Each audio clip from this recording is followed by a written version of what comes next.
Hello class. In this tutorial I'm going to show you how to calculate the geometric mean rate of return. Unfortunately, this is all about inputting a formula into Excel. And you're given a data file, and this is what it looks like up here, the metals data file, where it's got the 4 columns for year, platinum, gold, and silver, the 3 years, and the rate of returns. What I found in doing this calculation is if you convert these rate of returns to a decimal, the formula goes a heck of a lot easier for some reason. So that's all I did, is I took the original data, for instance, in 2006 for platinum, the rate of return, which was 15.9, I just changed it to a decimal, expressed as 0.159. 36.9, 0.369. And what we're interested in here is what I'm calling the GMMRR, the geometric mean rate of return. So we want to fill these 3 yellow boxes. Now, there's one shortcut that I found, and it's using this formula here. It's capitalizing on this sum product of the geometric mean, because the formula for the geometric mean is basically saying, and I took a little example here for platinum, for each value you have to add 1 to it, so that's what those values are. Then the formula wants you to take those 3 values and multiply them by each other, so this value times this value times this value, you'll get this. The next step in the formula, and this is all I'm referring to in the textbook, the formula is given. I lost my page number.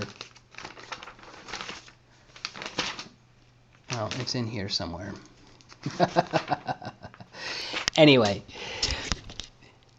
the next value, and this is the tricky part. You need to take this number here, that product of these 3, and bring it to the nth power of the sample. So we have 3 rates of returns, which is not necessarily these 3 numbers to a power of 3. It's 1 divided by 3, so it's really 0.33. But the shortcut to that is using this caret symbol here.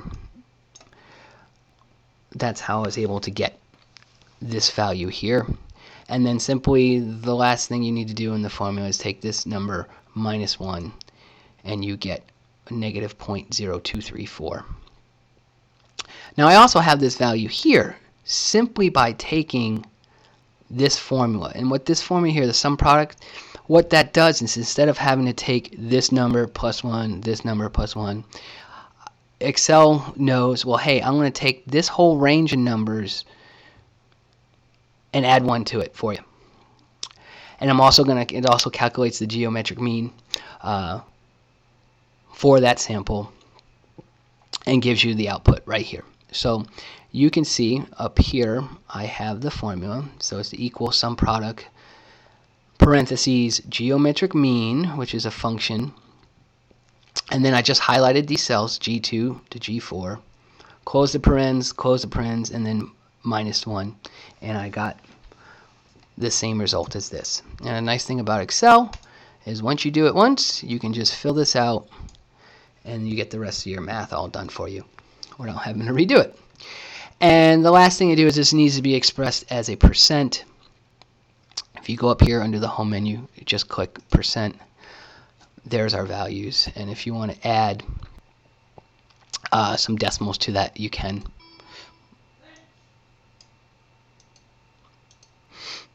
Such as that. And these numbers here will match the back of the book. Now there's one last thing I wanted to show you. You can check your work with this website here, this www.financeformulas.net/geometric mean return. And this is kind of a really cool website because when you go to it, and this is what it looks like, you can put in the number of periods. So for each of our, we have 3 of them we're doing, so, and they have 3 periods. You can take the data from any of those columns, platinum, silver, and plug in the first 3 numbers, and it gives you the geometric mean return right here. And that's it. Yeah, unfortunately, there is some math here, but using this formula, the sum product, it does create a nice shortcut.